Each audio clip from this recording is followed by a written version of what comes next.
Hello and welcome to the Property Trio, the podcast for the sophisticated property buyer. And it's the listener favourite, the market update, which we love doing every month, giving you our read of the pulse of the market through the lens of quartility and a bunch of other data providers. But thankfully, demystifying all of that are my two good friends, Dave Johnston and Kate Bakos. Hello. Hello. Hey guys. Good to see you both. After a couple of weeks. Yeah, our listeners don't know that. We took a little hiatus and we all had a little holiday, which was very cool. Bit nerve-wracking with the flights and the fuel, but we had a good time. Yes, diesel was $3.79 in Queenstown. Well, we drove to Adelaide and then we were going to drive up to Nambucca Heads.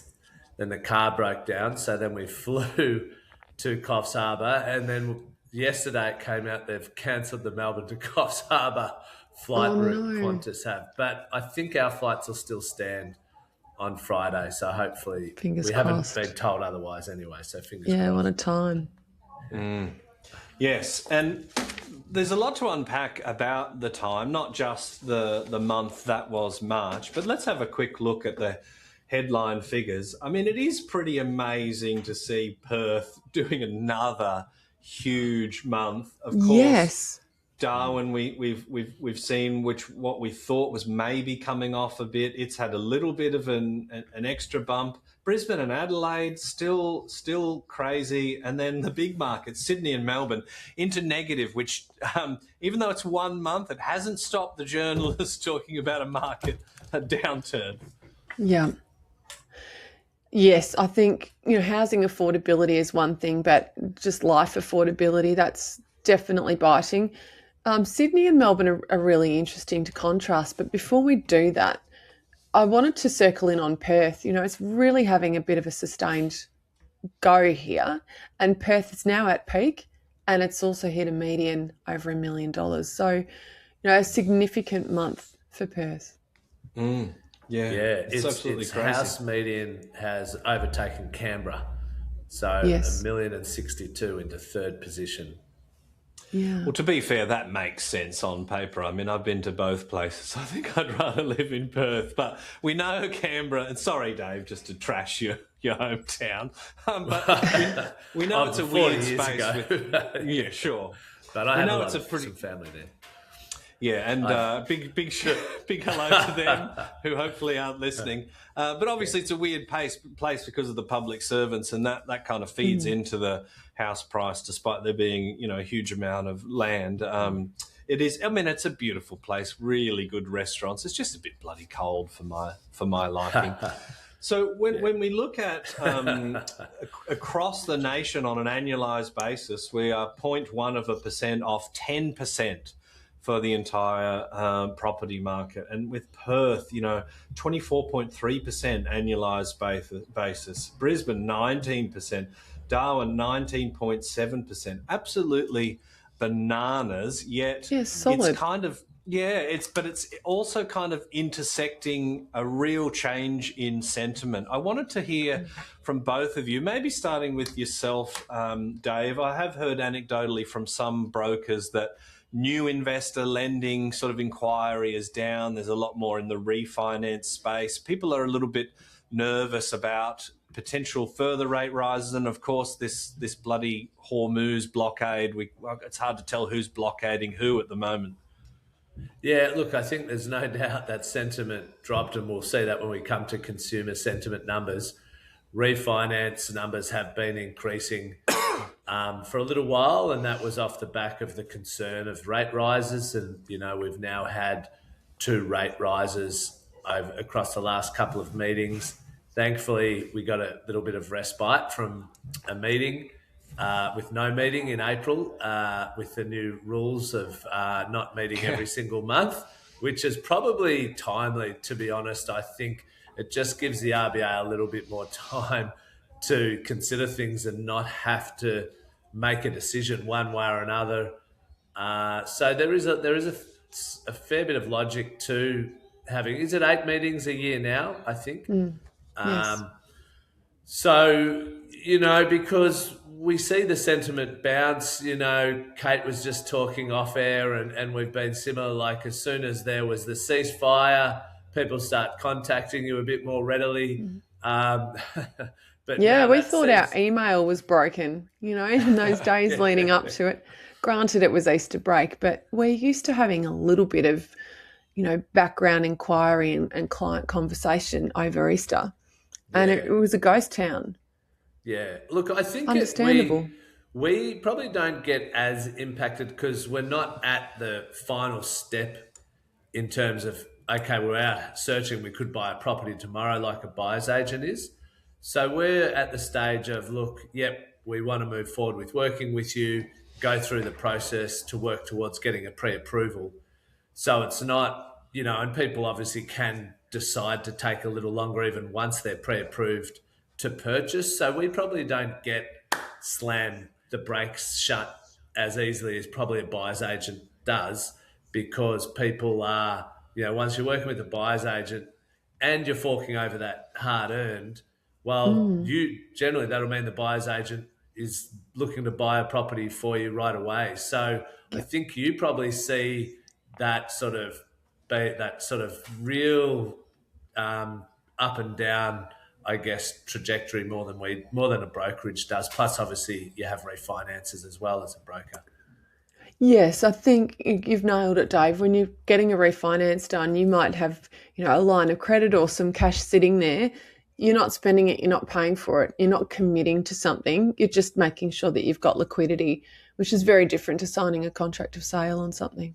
Yeah, that's right. And those people are just like, I see all the signed agreements, because as what we do with, particularly with our purchasers, is get them to sign an agreement that they'll work with us for their finance before we then start doing the research and the recommendations, what have you. So they still seem to be flowing through at a reasonably similar pace, to be honest. So people aren't probably putting off as much that decision to go, okay, well, let's start working towards, selecting a lender, the right mortgage strategy.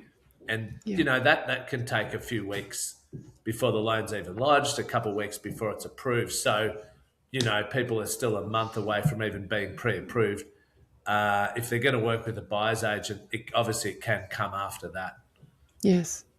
We've had this conversation before, Kate. I can't remember the last time we had the conversation, but you had a long list of clients waiting on the sidelines for positive signals. It might have been the last rate cut that we got, and then you had a bunch of people saying, okay, Kate, I'm ready to go. And you're like, you and everybody else, like, I've just had 30 of the same phone calls and I'm at capacity.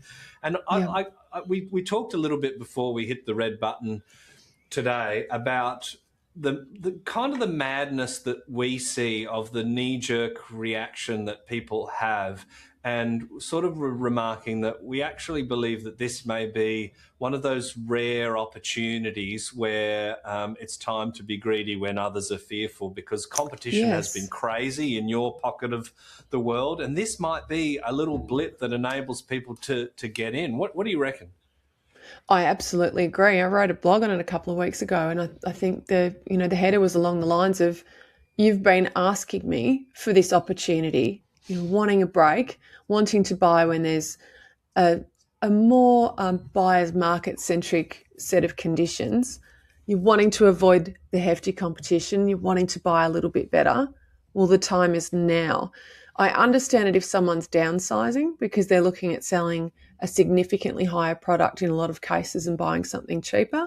But when you're upgrading or you're a first home buyer, now is the opportunity.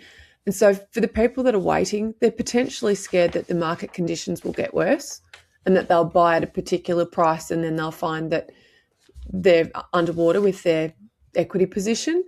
But that's very unusual when we have a look across the board at downturns over the last 50 years. If you have a look at property downturns, how deep did it go? How long did it run for? They're not that significant. The worst that we've had over the last 40 years was an 8.8% decline, which is a very significant decline, but that's the worst of it. And we've seen the bounce backs following those periods. They're higher. And, well, they're a much more aggressive rebound than the downturn. Well, look at where we are now. Annualised national dwelling growth of 9.9%. We've never seen a downturn that big, right? That puts it into context, Never. right? Yes. There's a couple of signals that I've sort of seen in the recent data that sort of point to sentiment, other than just the sentiment surveys. But before we jump onto that, I want to take a little moment about the peak of the market stuff. I mean, because maybe I've got some sort of spectrum issues, I was waiting to see when everything would line up at the peak. But, we've lost Sydney and Melbourne from the peak of the market with their month going backwards. Canberra's getting close. Hobart's still a bit of a way away. So it's a mixed bag. Broadly speaking, everywhere's doing pretty well. Every single region is at the peak of the market. Yes, and think about COVID and all the Victorian regions that went bananas, and then a lot of them came off, and it tended to work in lockstep with the capital city coming off. But they're all back to peak. It's quite incredible. I credit that to the investors. We've seen a lot of investors flooding the regional markets for price points. Yes, I was speaking to someone in Ballarat that was saying about certain suburbs that may have seen like a 20% growth in the last 12 months, which is weird when you see Melbourne in negative for the month. It just sort of goes to show these are macro figures. They don't really tell the story of regional markets. You need to get that breakdown from some of the data providers to tell those little pocket stories. Yes, and indeed. I think we're seeing more and more this bifurcation between the quartiles. And so the lower quartile is outperforming, and the upper quartile is where people are really feeling the pinch, and prices aren't moving as much. And that's been going for a little while now. And actually, I think Sydney had the biggest separation between the performance of its lowest quartile and its upper quartile. So its upper quartile for Sydney, dwelling values fell by 1.8% through the March quarter, whereas they had growth through the bottom quartile. The lower quartile was actually up 1.8, so they were actually polar opposites. So that's 3.6% differential over a quarter, which is 14.4% differential over an annualized period. That's like a large number in terms of difference of how prices are moving. And, we're seeing that with the serviceability constraints are impacting more at the higher end. Obviously, the first-time buyers making the most of the offerings from the government, and we've had really strong investor activity in that segment for around 12 months, maybe longer. So you're really seeing this bifurcation, this real difference between price points across all capital cities, really. And because Melbourne and Sydney, as I've spoken about before, I feel like because they have more higher end properties, I think there's really something in that. And then that's impacting how you see the median values for those two capital cities in particular. Yeah, and it's interesting to observe the sort of correlation between the upper quartile and global financial markets as well. They obviously have been very volatile during the crisis. Like, I suppose you have to get to the $10 and $20 million plus market to see that really tight correlation, but maybe there's a bit to play in that as well. One thing that the whole country seemingly can agree on right now is that rents be going up. Kate, yes. There's a weird little blip with units in Canberra, which is an interesting one to look at if I'm getting my colours right. But across the board, it's an interesting time in the lead into the May budget where we're talking about some sort of some austerity packages for landlords at a time where there's crisis levels of rent. What's your read? A few things. We will see a slowdown in first home buyers or renters getting out of the rental market and going into home ownership when we have pressure on interest rates. And I think a lot of people are very cautious about buying a property in this climate, particularly with talk about increasing interest rates. And of course, we haven't laid out the welcome mat to our investors, and talk of tax changes that could be approaching fast if on budget night we get those nasty Easter eggs, will be putting off investors. We're also seeing a large cohort of our population of investors reaching retirement and selling naturally. So we're losing landlords. We're not in a situation where we're gaining plenty of them. And what we do know about the investor activity we've seen over the last 18 months to 2 years is it's been in tightly held places like Perth and Darwin, Adelaide and Brisbane also. And Melbourne and Sydney haven't been plagued with investors, so I'm not surprised to see pressure on rents there as well. And Dave, it feeds right into vacancy rates, right? Like we just got our March 2026 figures, and SQM are saying 1% vacancy. There was some conjecture about what's a balanced market, and people are saying somewhere around 2 to 3%, but it doesn't speak to a lot of balance right now. No, I think I read somewhere, maybe it was a CoreLogic Totality number, that the average vacancy rate over the last decade was 2.5%. So, we're sitting around 1% according to SQM. I think Totality has us at like 1.5, 1.6. It is really low. Really tight. It's really tight. There just is so few rental properties available, and that is going to keep pushing up rental prices, as we're seeing. The last quarter prices have risen by 2.1%. You annualise that, it's 8.4%. That's not good for inflation because rent makes up 6.6% of the CPI calculation. So it has an outsized impact. And the even worse news is that read historically, this feeds into inflation with a 12-month lag. So we're not even seeing that feed into inflation yet. So all of that doesn't augur well for cost of living, or obviously where things might be heading with rates. I suppose rents have been rising for a number of years, so we've probably seen it to some degree, but it's going to have a long tail. Yeah, but look, we are, like this last quarter, it's the largest in since May 24 growth in rental prices. So it's bumped, it's the highest it's been for 2 years. We did have a mini hiatus in rental growth. I mean, it wasn't as low as those historical trends over the previous decade, but it's certainly coming back with a vengeance with its current growth, And Kate raises a good point where, of course, the government wants to solve the housing crisis. I'm sure there'll be a lot of commentary around that in the May budget, but with high rents, first home buyers, have got that hurdle of how can they save for a deposit, even a small one, if there's no buffer between their income and what they're paying in rents as they continue to gallop along. Yeah, it's tough. We've got some listings data. I'm not sure if the SQM stuff is brand new, but we can see a little bit of it. Is. Good. Okay.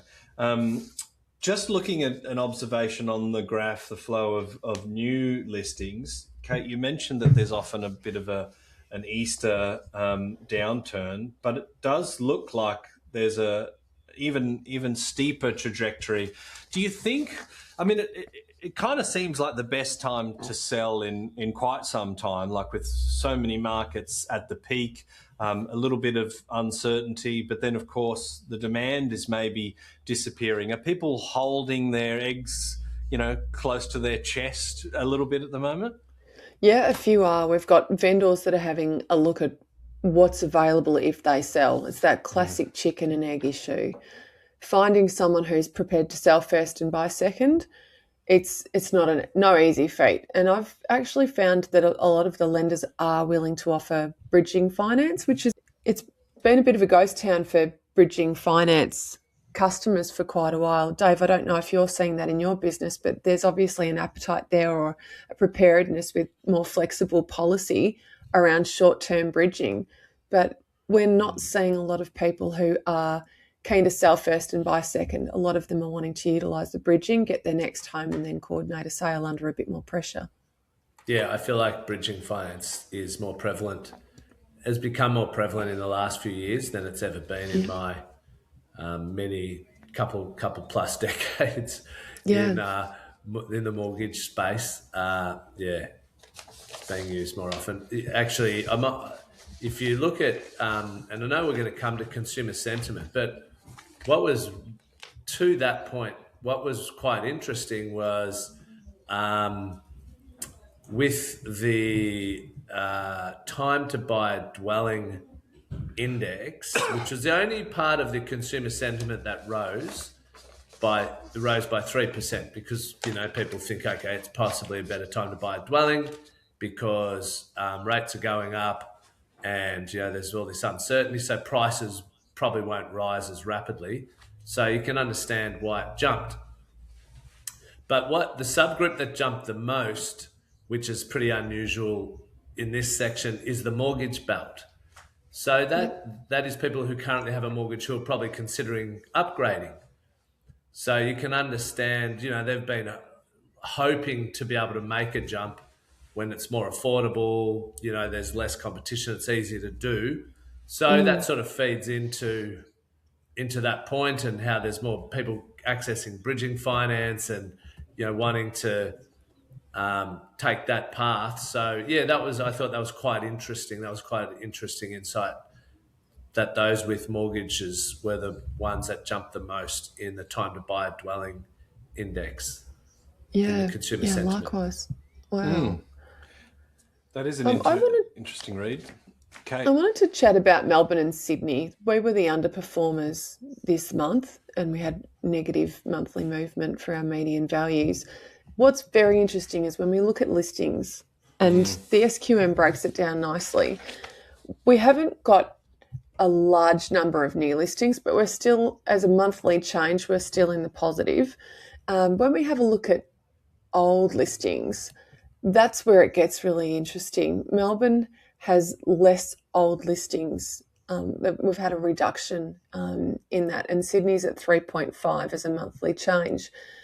I think the story here is about supply, not so much about demand. We've definitely got demand, and as Dave said, it's segmented, but we've had some pretty steady supply, unlike a lot of the other capital cities that have been under pressure. Melbourne and Sydney haven't been so bad for supply, and I think that's a key reason why our capital growth has been subdued. I'm working on a bit of a supply index that hopefully we'll be able to share in the coming weeks. But Victoria, for quite some time, has been outperforming the majority of states from a supply point of view. There was an article in the paper the other day about the supply in Perth being very, very constrained. And we can definitely see that. And if we look at the results for the month, we saw, of course, Darwin, Perth, Brisbane having absolute belters. Perth is 21% down on listings this time last year. Brisbane 15% down, Darwin 35% down, whereas Sydney and Melbourne marginally up. I feel like that has to be part of the story of why we're seeing those data points. But also with Melbourne, I think segmentation as well. I think we're just seeing a real run on that lower quartile. I don't have that data, but I suspect the lower quartiles where the real volume is. And that's why Melbourne is kind of like a hidden, it does seem to be booming, but you can't see it in the data. Yeah. Yeah. And look, to that point of that index that you're looking to build up or create or provide on supply, I spoke about, I think, in the live recording episode, one thing, the Victorian state government's been lambasted for many things, and rightly so. But the one thing they do better than any other government in the country is build new property, which is certainly something every other state, like that's one of the big ticket political issues and hotbeds, like they are getting that right. And I'm certainly, or they're doing that better than everyone else, and that does have an impact on on prices. Yeah, indeed. Looking at total listings, we're still a mile behind the 5-year average, which I think is, a big part of the reason why we see that national growth at just under 10%, right? And then it causes that problem. Vacancy Where do you go? Low vacancy rates and low listings continue to push up prices, don't they? Like if you don't resolve those two things, it's hard to keep prices stagnant for certainly all those mid-tier capital cities that have been flying for such a long period of time. Yes. And Kate, when we look at sales volumes, we're kind of in and around the 5-year average. So it kind of says that listings are down, but the sales are up. So it just means time on market must be minuscule. Do you know what I don't like about this chart, Mike? If you're just looking at the chart, it looks like we're hovering around average. But if you have a look at the bar chart that segments the regions and the capital cities, it's showing that is so disproportionate. Yeah. We have Brisbane with a negative shift in volumes over the last 12 months, and Perth as well. And then you look at regional Northern Territory, regional Vic, regional New South Wales and Darwin. They've had significantly higher numbers of transactions. So we've got a real mix there across the board. It's not consistent at all. Darwin's bananas, isn't it? Like a third more transactions. Yeah, really. It's crazy. But it's a good insight. You bang on, Mike. So compared with a year ago, homes are selling faster with a median of 30 days on market in the March quarter, which is actually down from 33 days in the first quarter of 2025. So I love it when I'm accidentally right, Dave. Well, but it was just you connected the dots. So that properties are selling faster. Now that might be about to change with the global uncertainty and issues and the rates that have risen, but certainly days on market has come down by 3 days in the first quarter of this year. And, that's for the reasons we're just talking about with low listings. And it segues us very nicely into sentiment. And I wouldn't normally do this, and anyone watching on YouTube, firstly, hello, but I'm going to have to squint at this little text because it's important. It was conducted in the week from 6 April to 11 of April. So we've captured the war, and that, I think, has maybe quite heavily fed into some of the sentiment stuff. The time to buy a dwelling, we sort of we touched on. What else in terms of these metrics that have stuck out to you guys? Kate, the time to buy a major household item is, I know, one of your pet favourites, and that's having a shocker. Says it all, doesn't it? And I think petrol fears, inflation fears, that's not a direct response to a war. That's a direct response to a fear of just general affordability. 15% decline is very significant. Family finances versus a year ago, negative 16.7. That's the biggest discrepancy out of all of these. People are really nervous about where they're going to be placed in a year's time. Yeah, that's right. It's the biggest sentiment drop, monthly decline since the onset of COVID. And the overall consumer sentiment at 80 is back at near historical lows. It's only above the extremes at the start of the pandemic and during the recessions of the early 90s and 1980s. It's about, It's worse. I don't want to sound scaremongering. I was quite surprised when I saw the ANZ Roy Morgan poll, and the response has been worse than the onset of COVID, which speaks volumes. Right. Yeah. And what was really interesting about the Westpac Consumer Sentiment Index is when we pair up some of these changed figures, the unemployment expectations index has shifted 9.7. People are very fearful about job losses. I think that's more about why we're reining things in. Yeah, across the board, business downturns. We've got talk about recessionary conditions. It's not a time to be going out and buying toys, and that's absolutely reflected. There was a global research survey conducted by a bunch of international academics, I think, across the pond, and it looked at surveying economists and AI experts who kind of understood what was going on. And I think they forecasted. Alan Kohler was sharing it. It worked out to be around about 10 million job losses in the US, and he sort of equated it to Australia. It would mean that if that came true in the next 5 years, an unemployment rate at about 10%, which is, these are very scary, significant. Very, very scary numbers. And I feel like the war has really just given us a rate rise. It's not by the traditional mechanism, but it's hit household budgets roughly equivalent to 25 basis points. And I wanted to put a bit of an esoteric question to you guys.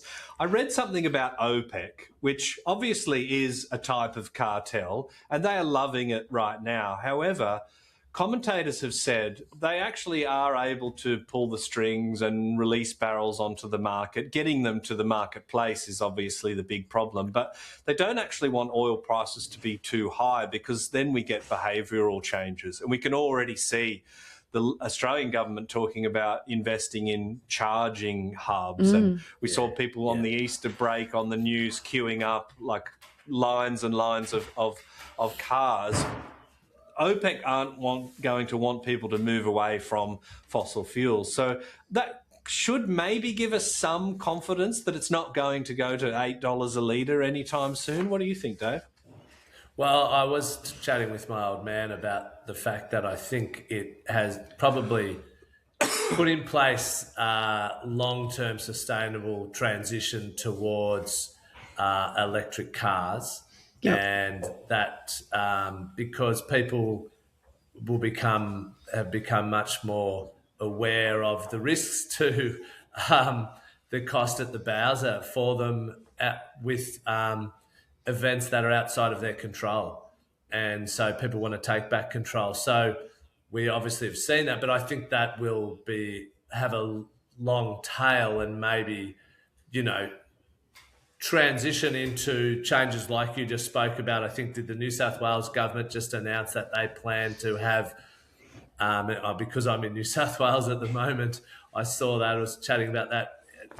No, you might have to travel any further than 100 kilometres to have to recharge your car. Now, that's a big undertaking if they're able to achieve that. But so I think, it's interesting how all these things sort of, there are unforeseen outcomes that, these types of events occur, and they tend to often be changes for the better that make something, what the challenges we're going through now be less of a risk in the future to some degree.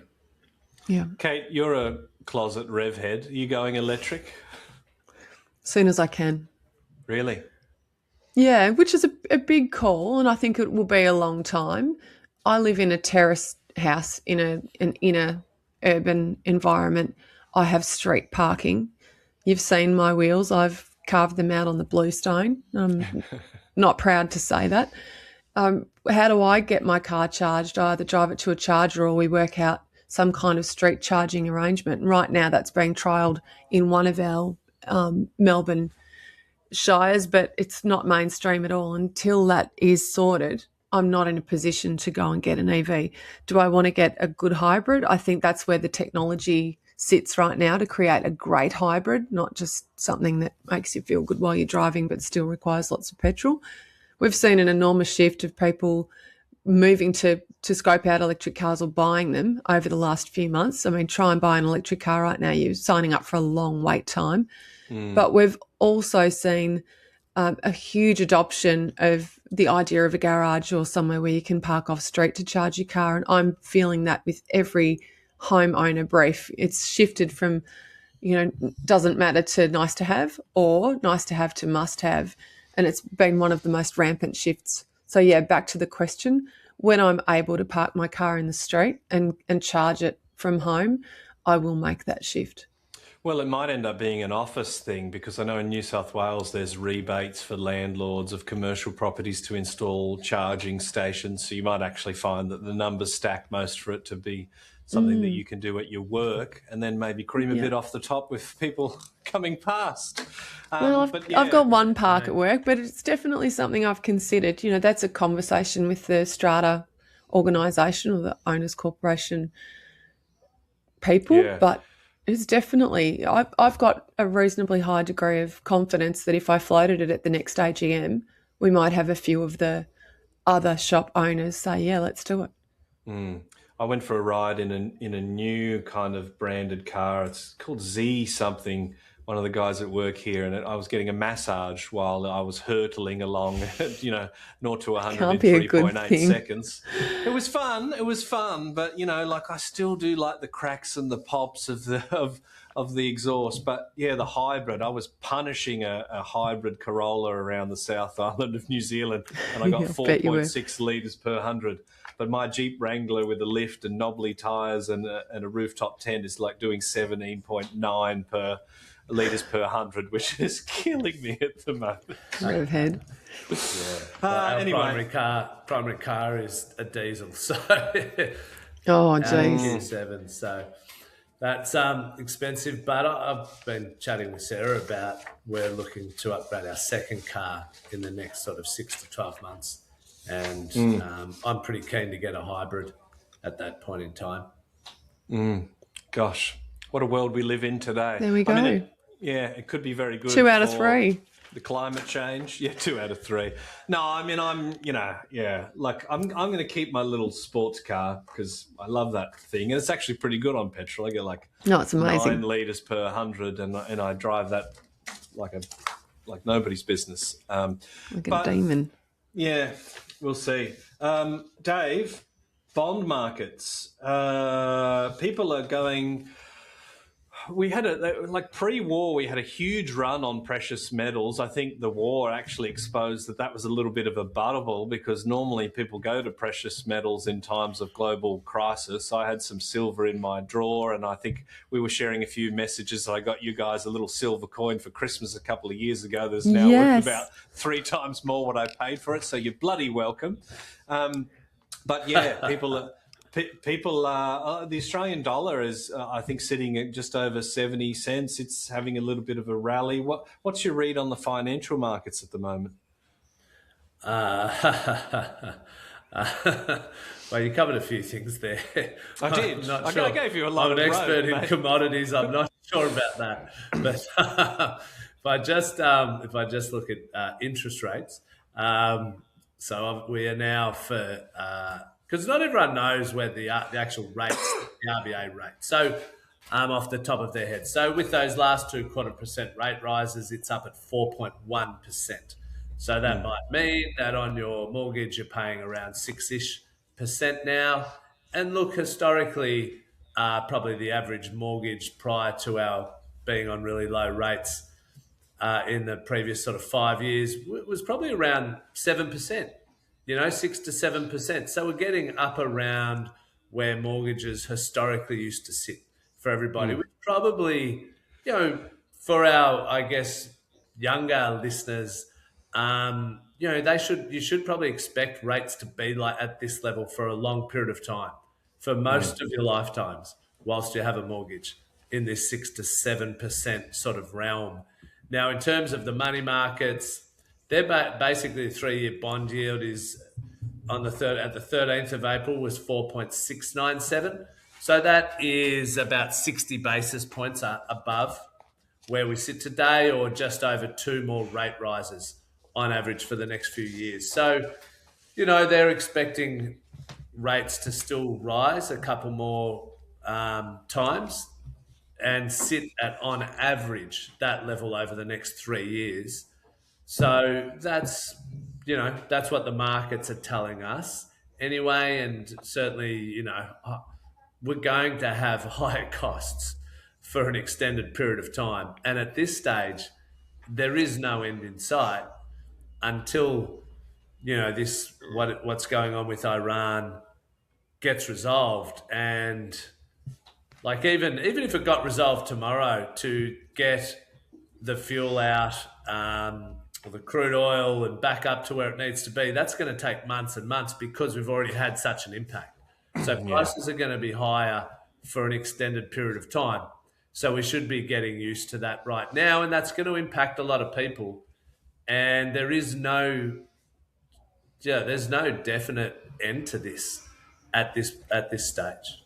It's funny too. It's right out of the playbook from the 70s with the oil crisis in the Gulf back then, and it was interesting seeing some. I suppose I don't want to call it archival footage because you might have been live, you guys. Come on, Mike. Yeah, I'm just giving you a dig. Well, it's actually my birthday today, and I feel very, very old. I'm 40 plus GST. Happy birthday, mate.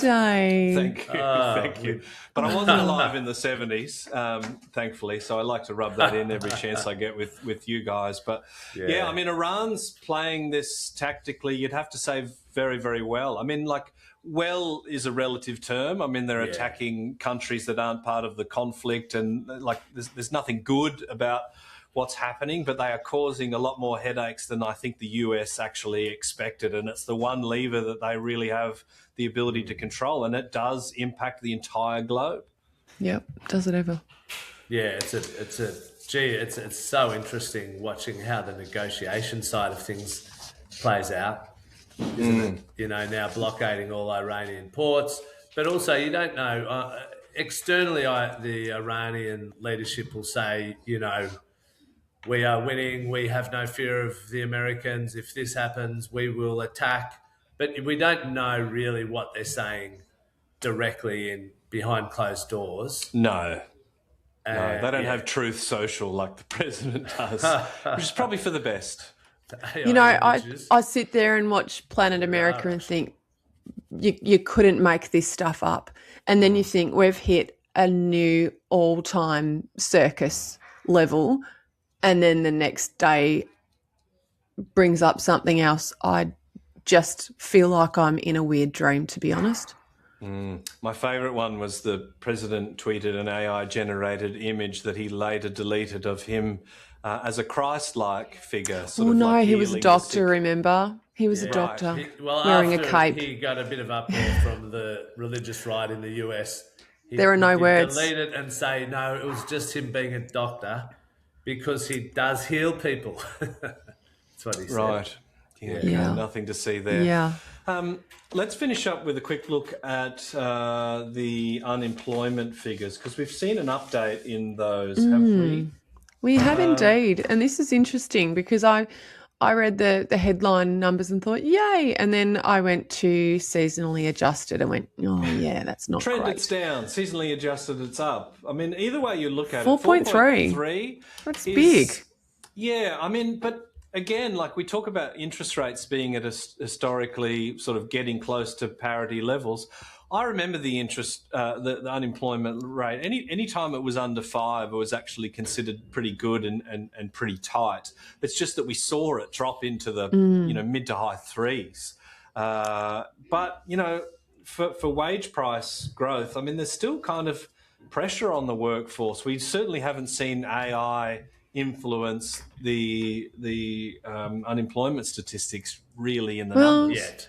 If we go down to the two bottom line items, though, full-time employment decreased by 30,500 and part-time employment increased to by 79,500 people.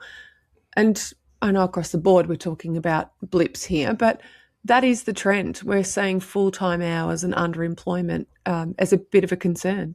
Yeah, underemployment rate at 5.9% sort of says that there are people that would like to work that aren't working. Yeah.